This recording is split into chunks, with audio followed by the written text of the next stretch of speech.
दोस्तों, गौ माता की सेवा करने से, गौ माता को रोटी खिलाने से क्या फल मिलता है? गौ माता के किस अंग को स्पर्श करने से रोग नष्ट होते हैं? गौ माता को नमस्कार करने से क्या फल मिलता है? इसके मनुष्य को कितने फायदे मिलते हैं? आज इस प्राचीन महान कथा के माध्यम से हम आपको बताते हैं। तो चलिए बिना देरी किए आपको सुनाते हैं गौ माता की यह महान कथा। दोस्तों, एक बार देवर्षि नारद भगवान श्री कृष्ण से मिलने के लिए द्वारका नगरी में पधार हैं। भगवान श्री कृष्ण के पास आकर नारद जी उन्हें प्रणाम करते हैं। देवर्षि नारद को देखकर भगवान श्री कृष्ण प्रसन्न हो जाते हैं और पूछने लगते हैं, हे देवर्षि, आपका द्वारका में स्वागत है। आज किस प्रयोजन से द्वारका में आने का आपने निर्णय लिया? देवर्षि नारद हर्ष के साथ कहने लगते हैं, हे प्रभु, आप तो सब कुछ जानते हैं, फिर भी इस दास से पूछ रहे हैं। भला आपसे कोई बात छिपी हुई है? मेरे मन में क्या प्रश्न है, आपको भली भांति पता है। भगवान श्री कृष्ण कहते हैं, हे देवर्षि, मैं आपकी द्विधा को जानता हूँ और यह भी जानता हूँ कि आप समस्त मनुष्य जाति के कल्याण के लिए ही आज यहाँ पर पधारे हैं। आप निसंकोच होकर पूछे, आपके मन में जो भी प्रश्न हो। फिर देवर्षि कहने लगते हैं, हे प्रभु, यदि आप चाहते हैं तो मैं आपसे एक प्रश्न पूछने की चेष्टा करता हूँ। प्रभु, मैं आज पृथ्वी लोक का भ्रमण कर रहा था तो मैंने बड़ा ही विचित्र दृश्य देखा। मैंने देखा कि कुछ दुष्ट मनुष्य गायों को मार रहे थे, वही दूसरी ओर कुछ मनुष्य गायों की पूजा भी कर रहे थे। तो प्रभु, यह दृश्य देखकर मुझे बड़ी व्यथा हुई। मनुष्य खुद के स्वार्थ के लिए निष्पाप पशुओं पर अत्याचार क्यों करता है? हे प्रभु, मेरे मन में यह जानने की जिज्ञासा हो रही है कि जो मनुष्य गौ माता की सेवा करता उसकी पूजा करता है, उसे क्या फल मिलता है, और जो पापी गायों पर अत्याचार करता है उन्हें कौन सा दंड मिलता है? इस प्रकार से नारद जी द्वारा पूछे जाने पर भगवान श्री कृष्ण मुस्कुराते हुए कहने लगते हैं, हे देवर्षि, आपने बहुत ही उत्तम प्रश्न किया है। जो गायों को कष्ट देता है उसे तो उसके पाप कर्मों के लिए नरक में दंड अवश्य मिलता है, किंतु जो गायों की सेवा करता है उन्हें उत्तम लोकों की प्राप्ति होती है। गायों की सेवा करने से पृथ्वी लोक पर और परलोक में मनुष्य को कौन सा फल मिलता है,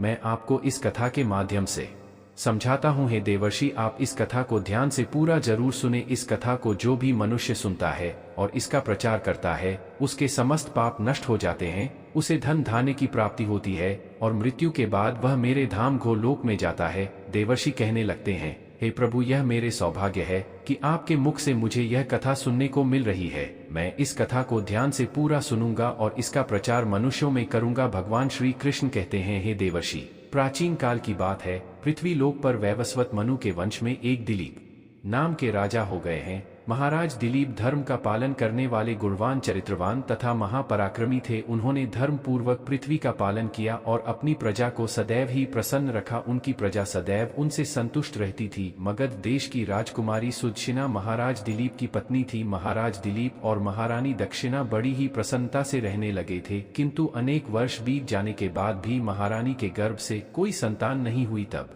महाराज दिलीप एकांत में बैठकर सोचने लगे कि मैंने कभी कोई पाप नहीं किया है और मैंने सदैव ही धर्म के मार्ग पर चलकर ही सभी कार्य किए हैं, फिर भी मेरे किस दोष के कारण मुझे संतान प्राप्ति नहीं हो रही है। इतना सोचकर वे बहुत चिंतित हो गए। फिर उनके मन में एक विचार आया कि इस समस्या का समाधान केवल गुरु वशिष्ठ जी ही कर सकते हैं। वे ही मुझे मेरे दोष के बारे में बताएंगे और पुत्र प्राप्ति के लिए कोई उपाय बताएंगे। इतना सोचकर महाराज दिलीप अपनी पत्नी के साथ गुरु वशिष्ठ जी के आश्रम पर पहुंच गए। आश्रम पर वशिष्ठ जी नित्य कर्म, ध्यान आदि कार्य समाप्त करके अपनी पत्नी अरुंधति के साथ बैठे हुए थे। उसी समय महाराज दिलीप रानी के साथ उनके पास जाते हैं और उनका दर्शन करते हैं। वशिष्ठ जी ने महाराज दिलीप का स्वागत किया और उनकी पत्नी अरुंधति ने महारानी का स्वागत किया और उनका कुशल मंगल पूछते हुए उन्हें आशीर्वाद दिया। वशिष्ठ जी महाराज दिलीप से कहने लगे, हे राजन, सब कुशल मंगल तो है ना, आप और महारानी का आज अचानक वन में मेरी कुटिया में पधारने का क्या प्रयोजन है?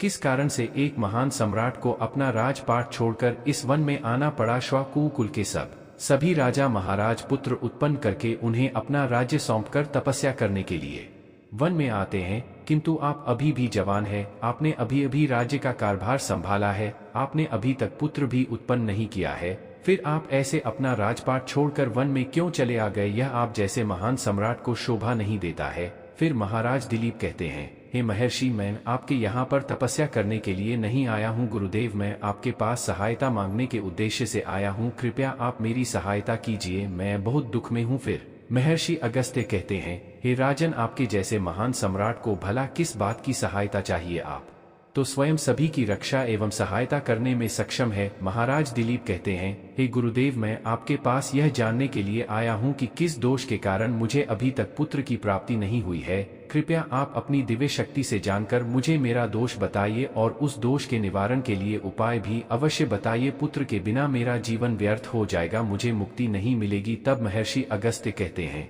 हे राजन, यह तो आश्चर्य की बात है, मैं अवश्य आपकी सहायता करूंगा। फिर महर्षि अगस्त्य अपनी दिव्य दृष्टि से महाराज के भूतकाल को देखने लगते हैं तो उन्हें राजा की एक भूल के बारे में पता चलता है। महर्षि अगस्त्य महाराज से कहते हैं, हे राजन, आपसे एक बड़ी भूल हुई है जिसका आपको ज्ञान नहीं है। जब आप इंद्रलोक में देवराज से मिलकर लौट रहे थे तभी मार्ग में एक कल्प वृक्ष के नीचे खड़ी गौ माता और उसके बछड़े को आपने दुर्लक्ष्य कर दिया था। वह गौ माता और उसका बछड़ा अत्यंत भूखे और कष्ट में थे। आपने उस कामधेनु गौ माता को ना भोजन कराया और ना ही उसे नमस्कार किया। उस गौ माता ने आपसे सहायता भी मांगी किंतु आप अपनी प्रसन्नता में खोए हुए थे और आपको उस गौ माता की पुकार भी सुनाई नहीं दी। आपकी कृतज्ञता को देखकर वह गौ माता अत्यंत दुखी हुई और उसने आपको श्राप दे दिया है।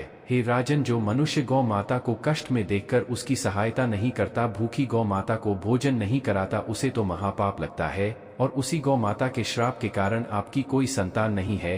इस प्रकार से महर्षि अगस्त्य ने महाराज दिलीप को उनके दोष के बारे में बता दिया, जिसे सुनकर महाराज बहुत दुखी हुए और पश्चाताप करते हुए कहने लगे, हाय, यह मैंने क्या कर दिया, मुझ पर धिक्कार है। मेरी ही मूर्खता के कारण एक गौ माता को और उसके कोमल बछड़े को इतना दुख सहन करना पड़ा। मुझे तो अब राजा बने रहने का भी अधिकार नहीं है। महाराज महर्षि अगस्त से कहते हैं, हे गुरुदेव, मैं अपनी इस भूल को सुधारना चाहता हूँ। कृपया आप ही मुझे कोई उपाय बताइए जिससे मैं इस घोर पाप से मुक्ति पा सक। मेरा अपराध क्षमा के योग्य नहीं है किंतु फिर भी मैं प्रायश्चित करना चाहता हूँ। फिर महर्षि अगस्त्य कहने लगते हैं, हे राजन, आप दुखी ना हो, इस दोष से मुक्ति का उपाय अवश्य है। आप मेरे आश्रम की नंदिनी नाम की गौ माता की सेवा करो। वह उसी कामधेनु गौ माता की पुत्री है जिसकी आपने सहायता नहीं की थी। अपनी पत्नी के साथ मिलकर तुम उस गौ माता की सेवा करो, उसकी आराधना करो, वह तुम्हें अवश्य पुत्र प्रदान करेगी। तभी वह नंदिनी गौ माता बाहर से उस आश्रम में प्रवेश करती है। उस गौ माता को आता देखकर महर्षि अगस्त्य बोले, हे राजन, देखिए, केवल स्मरण करने मात्र से ही कल्याण करने वाली यह नंदिनी गौ माता स्वयं चलकर आई है। आप भाग्यशाली हैं।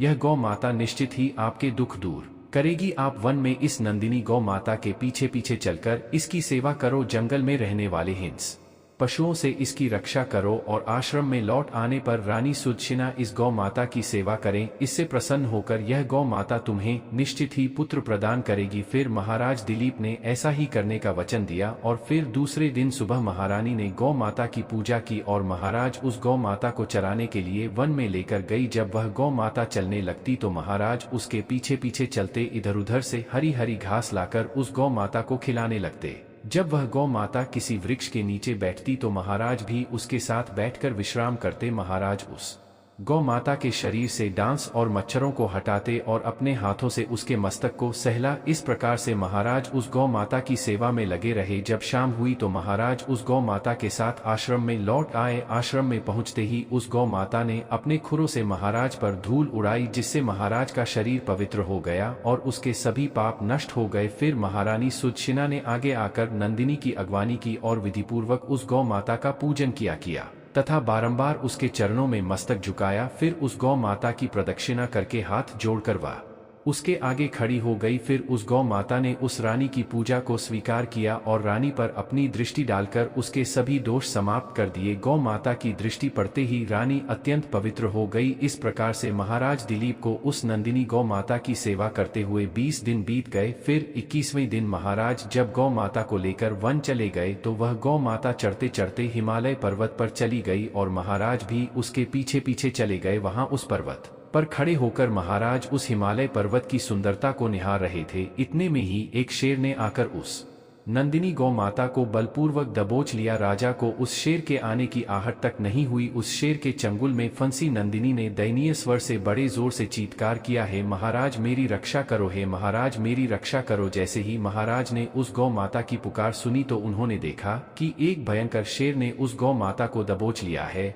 और उस गौ माता की आंखों से आंसुओं की धारा बह रही है, जिसे देखकर महाराज व्यथित हो उठे और उन्होंने तुरंत ही अपना बाण निकाला और धनुष की डोरी पर रखा और उस शेर को मारने के लिए प्रत्यंचा खींची। उसी समय उस शेर ने महाराज की तरफ देखा। उस शेर की दृष्टि पड़ते ही महाराज का शरीर स्तब्ध हो गया, उनकी शक्ति क्षीण हो गई, उनका सारा बल नष्ट हो गया। अब उनके अंदर उस बाण को छोड़ने की भी शक्ति नहीं रही। फिर वह शेर उस महाराज से बोलने लगा, हे राजन, मेरे ऊपर प्रहार करना तुम्हारे बस की बात नहीं है, क्योंकि भगवान शिव मेरी ही पीठ पर पैर रखकर नंदी पर बैठते हैं, इसीलिए तुम मुझे मारने की चेष्टा मत करो और यहाँ से लौट जाओ। विधाता ने इस गौ माता को आज मेरा ग्रास नियुक्त किया है, इसीलिए तुम इसमें दखल मत दो। मैं जानता हूं तुम सूर्यवंश में जन्मे हुए राजा दिलीप हो। इस हिमालय पर्वत पर भगवान शिव की बड़ी माया फैली हुई है, इसीलिए तुम तुरंत ही यहाँ से निकल जाओ। फिर महाराज बोलने लगे, हे मृगराज, कृपया आप इस गौ माता को ना मारे। यह महर्षि वशिष्ठ जी की संपूर्ण मनोरथ को पूर्ण करने वाली नंदिनी गौ माता है, इसकी हत्या करने पर तुम्हें महापाप लगेगा। गुरुदेव ने मुझे इस गौ माता की रक्षा और सेवा करने का आदेश दिया है। इस यज्ञ का एक बछड़ा भी है जो घर पर इसकी राह देख रहा है। मैं इस गौ माता को मरने के लिए छोड़कर नहीं जा सकता। तुम भगवान शिव के सेवक हो, इसीलिए तुम्हारे हाथ से इस गौ माता को छुड़ाना मेरे लिए असंभव है। इसीलिए हे मृगराज, मेरी आपसे विनती है कि आप इस गौ माता को जीवनदान दो। इस गौ माता के बदले में मैं तुम्हें अपना शरीर समर्पित करता हूँ, जिससे तुम्हारी भूख भी शांत हो जाएगी और इस गौ माता की रक्षा भी हो जाएगी और मेरे वचन का पालन भी हो जाएगा। साथ ही गौ रक्षा के लिए प्राण त्यागने से मुझे उत्तम गति की प्राप्ति होगी। इतना कहकर महाराज उस शेर के सामने हाथ जोड़कर बैठ गए और आंखें बंद कि फिर अचानक से उस राजा के कानों में स्वर पड़े, बेटा उठो, मैं तुम्हारी सेवा से अत्यंत प्रसन्न हूँ। यह सुनकर महाराज उठ खड़े हुए और उन्होंने अपने सामने उस गौ माता को देखा और वह शेर कहीं दिखाई नहीं दे रहा था। तब वह नंदिनी गौ माता राजा दिली से कहने लगी, है राजन, मैंने ही अपनी माया से शेर का रूप धारण करके तुम्हारी परीक्षा ली है।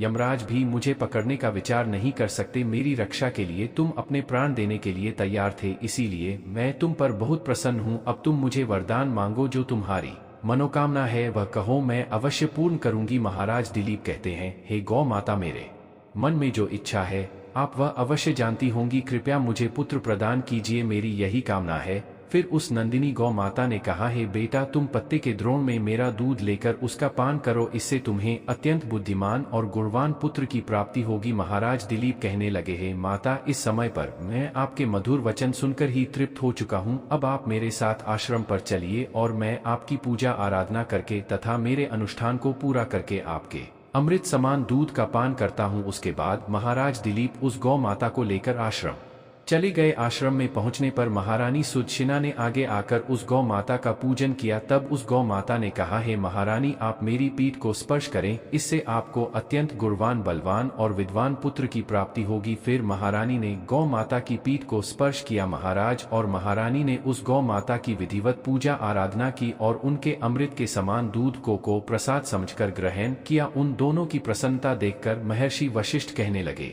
हे राजन, अब यह गौ माता तुम दोनों पर प्रसन्न है, तुम्हारी मनोकामना अवश्य पूर्ण होगी। जो भी मनुष्य गौ माता की सेवा करता है, उसे भोजन कराता है, उसकी प्रदक्षिणा करता है, उसके सभी मनोरथ सफल होते हैं। जो भी गौ माता की रक्षा करता है, उसकी कभी दुर्गति नहीं होती है। मृत्यु के बाद वह गोलोक में जाता है और भगवान श्री कृष्ण के साक्षात दर्शन करने का सौभाग्य उसे प्राप्त होता है। जो श्रद्धा पूर्वक गौ माता का दूध पीता है, वह सभी रोगों से दूर रहता है। जो गौ माता की पीठ पर जो कुबड़ होता है, उसे स्पर्श कर लेता है, उसके सभी दोष और पाप नष्ट हो जाते हैं। जो गौ माता का दान करता है, वह वैतरणी नदी को गौ माता की पूंछ पकड़ कर पार कर लेता है। जो स्त्री रोज गौ माता को रोटी खिलाती है, वह सौभाग्यशाली बन जाती है।